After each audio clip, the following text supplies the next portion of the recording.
মেধাহীন সন্তানটা, যেই সন্তান নিজের বাবার নাম বলতে জানে না,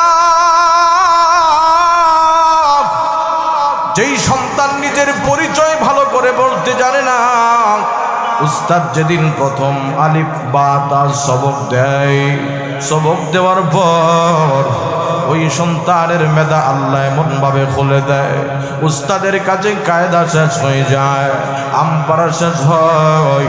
ওই মেধাহীন সন্তান এক পর্যায়ে অবস্থাটা এমন হয়ে যায়, আল্লাহর পুরাটা কোরআন উস্তাদের সামনে বৈশা বিনা লুকমায় শুনাইতে পারে রে মুমিন। আল্লাহু আকবার বলেন। ও মুসলমান ইমানদার, আমি স্কুলের একটা ছাত্রকে চ্যালেঞ্জ করে বলবো, মাত্র 2 পৃষ্ঠার একটা বাংলা বই বিনা লুকমায় শোনাইতে পারবে না। কথা বলেন না কেন?